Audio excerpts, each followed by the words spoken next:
This is Brent Porcia at TopVelocity.net. I'm doing a pitching analysis here of Gabriel. I'm going to pair him up with one of my Japanese pitchers. I like using this pitcher. He's a great example of 3X just because he's very quick, explosive, very mobile, generates a lot of torque, and ultimately he's just very fast. You know, it's that old saying, speed kills. It really is critical.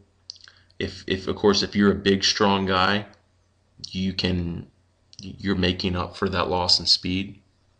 But if you're not a big, strong guy, speed is really the key. So, you know, I always tell my big guys want to always move slow, and I say, look, if you could move more like a small guy, think of how much harder you would throw. So that's the one thing for you guys who are smaller guys. Speed kills. Speed is your advantage in the game. So I mean, just look at football. You know, you have these big running backs and the little running backs, and those little running backs are usually fast, just fast as lightning. So it really is the be all end all in sports.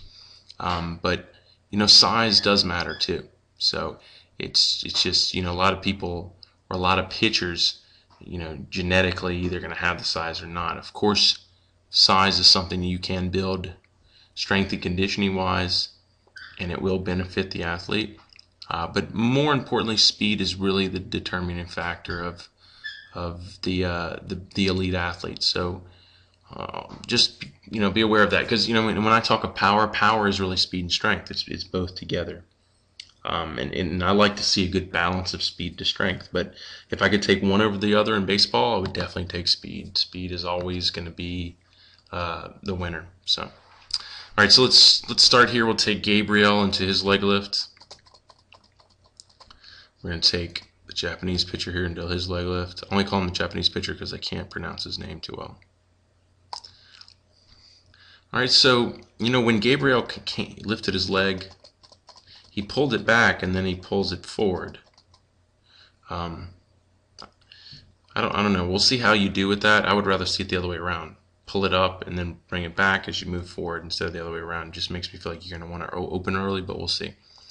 Let's take the Japanese pitcher into his load. See how he kind of drops his knee, but keeps into a stiff leg. He's just trying to keep it back, because what would be another movement if he didn't do that would more than likely be the foot swinging forward. So this helps as he loads down, because it's hard when you load down to keep your knee bent. So as he loads down, he just kind of like stiffens the leg out. Trevor Bauer does this. Lincecum kind of does this too. But ultimately focusing on the hip. He's still leading with the hip, and that's what he's trying to do here. So he continues to build speed forward, and that knee is following that hip. So we have that force vector following the front hip. So here's the front hip moving, force vectors following that front hip. You know, as he's staying strong in his drive leg. So they're really working together. That drive leg and that front hip are working together to move into the load. It's kind of a controlled fall. There really is no drive at this point. It's just kind of like setting up, putting yourself into position, building some initial speed, and preparing yourself for a launch. And the launch phase is when that force vector is in line with that front hip, so you're ready to really launch and explode through triple extension into a linear movement.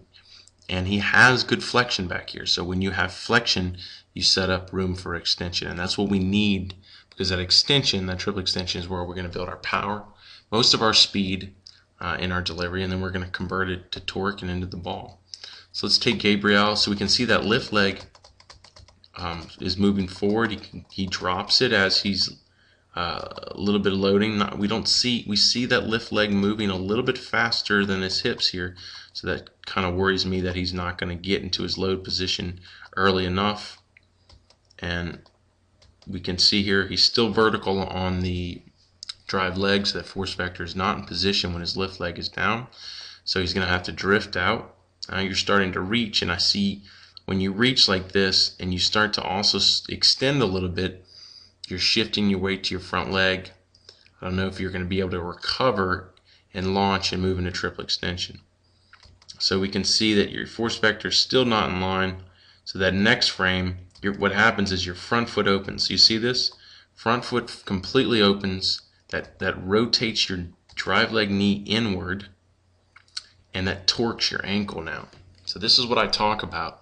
You don't want to open up before that force vector is in line, because once that front foot opens up, this is what happens. Notice how right as the front foot and knee swings open, the drive leg knee rotates inward, but the foot doesn't move, guys. This is really key here, because this is what I'm constantly showing, and it's a big flaw and something you need to really be aware of in your delivery.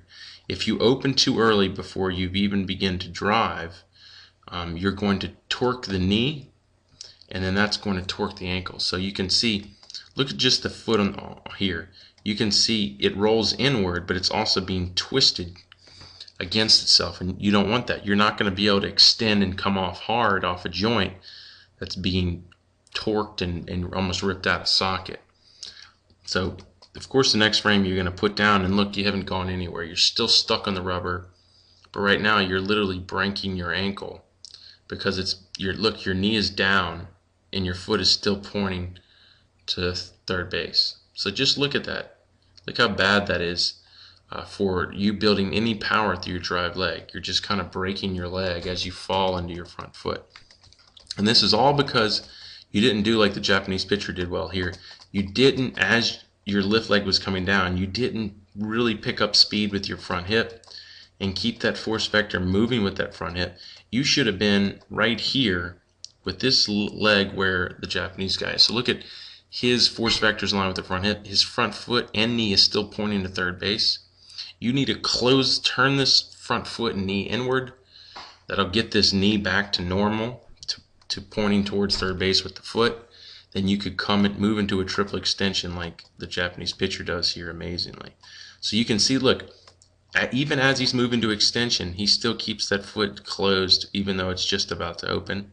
He gets full extension just at front foot strike. So look at that beautiful triple extension right here. We know it's explosive because look how far it moved him off the mound. Boom, good foot off the mound. He lands, he stabilizes, hips open immediately, shoulders still closed. So he created hip rotation through that triple extension just at front foot strike. So he hits down right here, and right as he hit, look at the hips here, the belt buckles to me, triple extension's moving through, front foot lands, stabilizes, hips open. That's perfect. If you can create that kind of hip rotation and front foot strike, it's pretty much understood that you're going to create a good hip to shoulder, optimal hip to shoulder separation. So we can see here with Gabriel, he didn't get the force vector in line early enough. He had to reach out with the front foot. He opened too early. He torqued the leg out, so the leg can't do anything. So he lands, still dug in. No really ability to build power off the drive leg. But we still now, look at his hips completely closed, pointing to me. We have to wait for them to get through. They get through right here, finally get some extension to get the hips through. But look at the difference here. So this is the point where your hips open. This is the point where the Japanese pitcher's hips open. Look how relaxed and closed off his shoulder is. We can still see his glove side. Gabriel's already throwing the ball. We can't see his glove side. So he's going to move into, poor external rotation. He's upright. Japanese pitcher's going to, that shoulder just, look how it just takes off. I mean, it's like explosive. Watch this. Boom. It just takes off. Complete external rotation with some forward trunk tilt and front leg stabilization. Look, we can see Gabriel's front leg is bent. We don't have that good forward trunk tilt with that strong front leg. So he's going to move into some late internal rotation and finish almost standing straight up. I mean, his front leg is almost standing straight up, and he's almost standing straight up. As the Japanese pitcher finishes completely stable, forward trunk tilt, and we know everything got into that ball because he has no movement in the knee at release, and when we can just see that through that transfer of that power into that front leg, we had no lead knee flexion. It stuck hard, and then it even pushed back into the delivery. We can see here with Gabriel, his front foot lands, and watch, I'll put the mouse on the front of the knee, and we see how initially at front foot strike, which landed right here, actually landed right here. So if we put the mouse right there, look at all that lead knee flexion that we had. At the very end, he was able to recover, but too late to really transfer all that, whatever power he had through the stride up the body, up the kinetic chain into the ball. Watch the Japanese pitcher. He lands here, but I'll put the mouse right there. The camera's moving, but you can see as he moves through the delivery, no lead knee flexion, and it eventually moves perfectly back as he stabilizes and extends the front leg.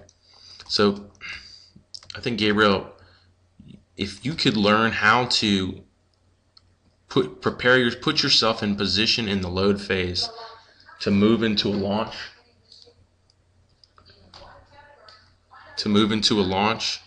and then to move into the launch, then you would be able to implement triple extension into front foot strike, create some more explosive hip rotation and better hip to shoulder separation. You know, the National Pitching Association says 80% of velocity comes from your ability to separate your hips from shoulders at front foot strike. So we can see you have at front foot strike here, your hip and shoulder are still closed. They're pointing to second base. And when they almost come together, they basically come around together in sync. So you have pretty much no hip to shoulder separation. So if 80% of velocity comes from that and you're not even doing it, then think about how much velocity you are leaving behind. I'm thinking you're leaving behind an easy 5 to 10, just like I promote through the 3x Pitching Velocity Program. And that's the why I can promote that, because if I can train you and the program can train you to implement the triple extension and hip to shoulder separation, which triple extension I believe is that other 20%, then you should be able to ultimately, easily increase your velocity from 5 to 10. And at your age, more than likely more, just because you're still growing.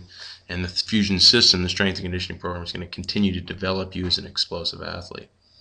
So I would recommend you jump on that program as soon as possible, just because you have the time now to implement it and get good at it. And it does take a little time to really learn this approach and get good at it. It's definitely not a quick fix, something that's going to come overnight. So if you're a dedicated athlete and you're someone who is just looking for someone to steer you in the right direction and give you some benchmarks that you can work for, that will tell you, if I can do this correctly, I'm going to be reaching my velocity goals. And this is the program. This is going to be the best thing out there. It's going to give you all that. It's basically going to guide you along the way. All you have to do is just put your blood, sweat, and tears into it, and it's going to help you reach your velocity goals. So I think you're a perfect candidate for it. If you have any questions, let me know, and appreciate you sending your video.